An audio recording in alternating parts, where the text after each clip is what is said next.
Hi everyone, it's Gillian McCabe, physiotherapist here again, specialist in women's health. I'm going to take you on a little tour of your pelvic floor today and hopefully teach you a little bit about how to do your pelvic floor exercises so that you feel a little bit more in the clear about how to do the exercises and what sort of program you would be looking to complete on a daily basis. At the end of the day, if you're not sure, and if you haven't had your pelvic floor checked by a specialist physiotherapist, it's worthwhile booking an appointment today. With the assessment, it basically assesses whether your technique is correct and what specific exercises you need to do depending on what you can do, and also then what your goals are and what you want to achieve in the future. So it is important to book an appointment if possible. But today I've got my model with me, and we're just going to go on a little tour of your pelvic floor. So if you haven't seen this model before, it will be very new to you, but hopefully after this this video you should feel a little bit more at home with where your pelvic floor is, how it works and what to do in terms of how to exercise it. So it's not just a squeeze down below and hope that if your eyebrows go up it works. It's not necessarily like that. It's a little bit more specific. So we've got the pelvis here. This is the front of your pelvis, and if I turn it around, this is the back of your pelvis here. So this is your spine here, so that would obviously come up as just the model of the pelvis. But you have your pubic bone at the front here. So right where the bony bit is at the front of your pelvis, that is your pubic bone or pubic symphysis. And at the top here, you've got your hip bones. They're also known as ASIS, but they're the bony bits in your hips. Now, if you can feel into your hips, you might feel those bony bits there, and then on the top here, you might be able to press down into your waist and feel the ridge of bone coming along the top of your pelvis. Above that should be soft and squishy waist until you get to your rib cage. Okay, so you should be getting an idea as to where your pelvic floor is now. It is literally the floor to your pelvis.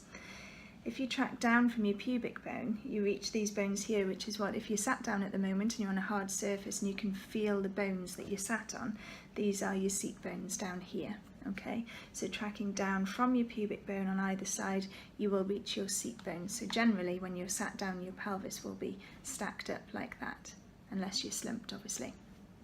Okay, so if I turn the pelvis around, so you've got your spine here, and this here is the last joint in the lumbar vertebrae coming onto your sacrum. So this here, your sacrum, your tailbone, and then the tip of your tailbone down here into your coccyx is the very base of your spine. In here, you've got two joints of your pelvis. They're called sacroiliac joints, okay? There's one sacroiliac joint on one side, one sacroiliac joint on the other. Okay, so that's what makes the ring of your pelvis. So if I show you the inside of your pelvis here, you can see this ring shape, okay?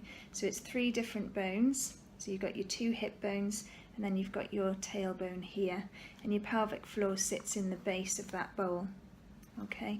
If I turn it up the other way, if you were to look at yourself in the mirror, so obviously this is the female pelvic floor, if you were to look at yourself in the mirror and you're lying down on your back, pubic bone would be at the top. So for example, 12 o'clock on your clock face, you come through into the vaginal entrance. This is the tube where you wee from, the urethra. This is your vaginal entrance, and then this bit here between the back of your vagina and the back passage, you've got your perineal body, okay?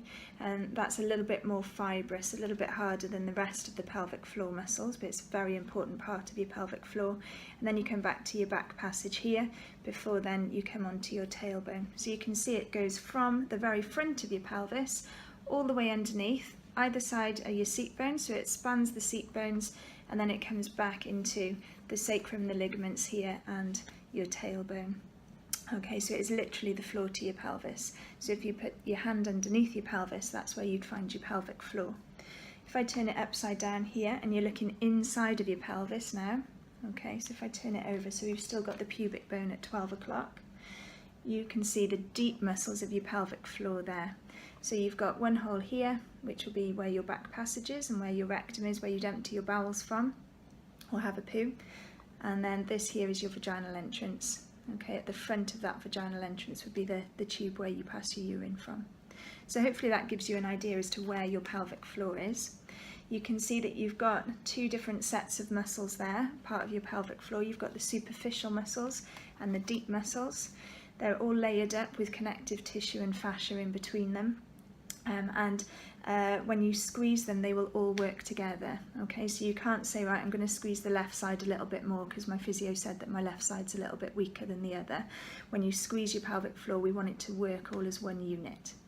Now, when you squeeze your pelvic floor, if I pop this model onto their back, okay, so you're lying onto your back as an example.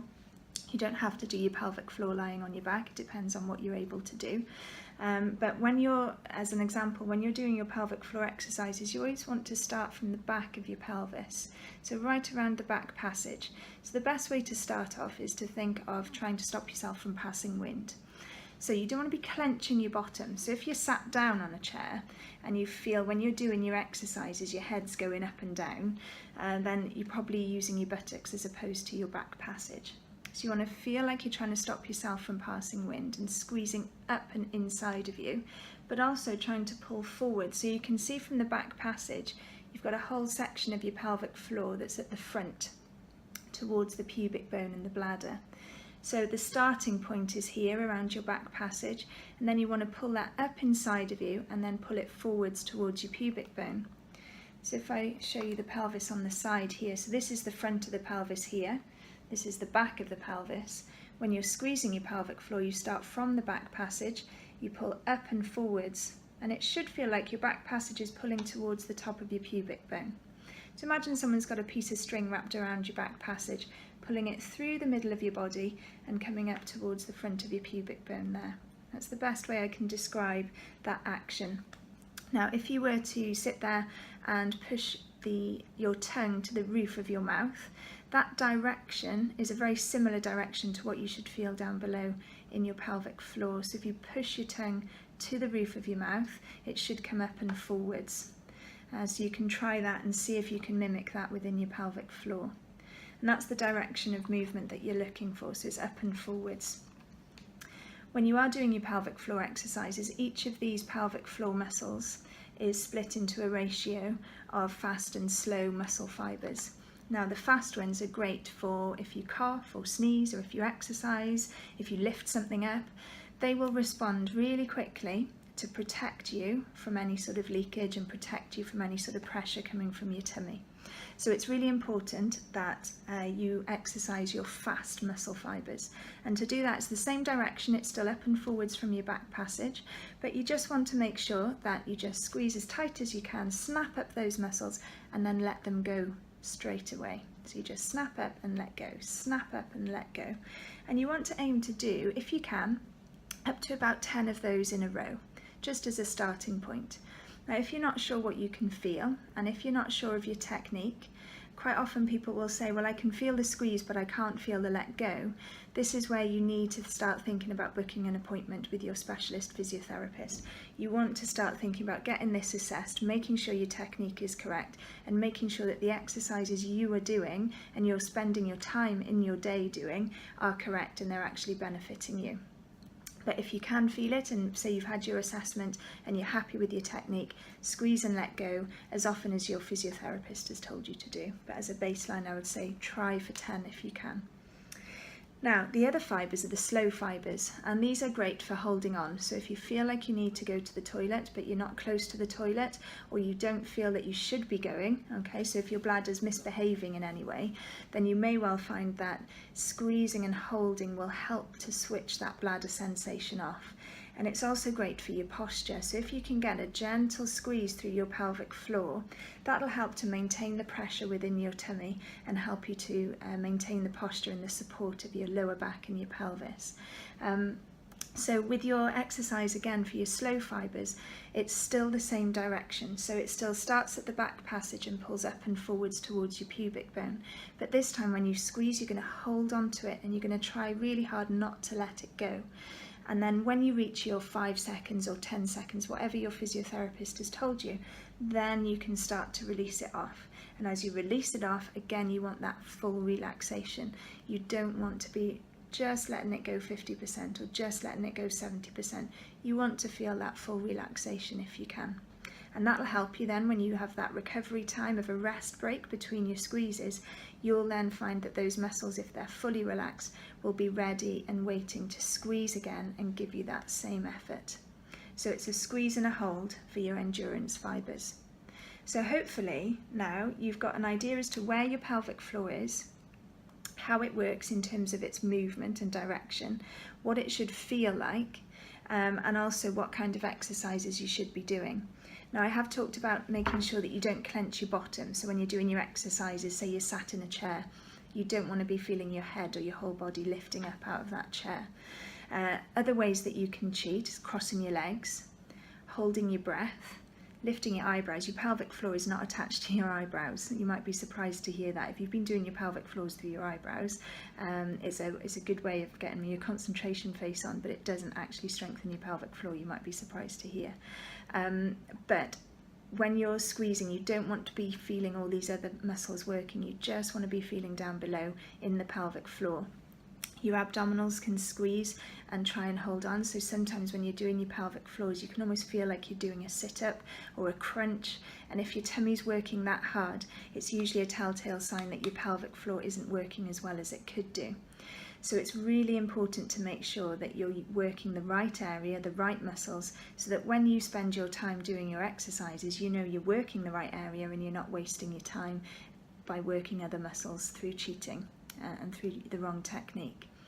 So if you've got any questions, feel free to leave a comment below, or if you would like to and you live in the Cardiff and Vale region, you can book in an appointment with me. You just go onto my website. I'll leave that link in the description box below on the YouTube channel.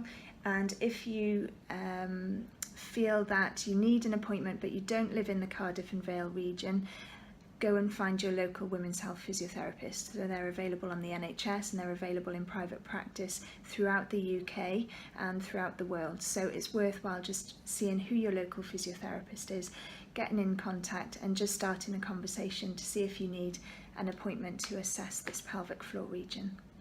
But I hope you found it useful, and hopefully I will see you soon at my next video. Thanks then, bye bye.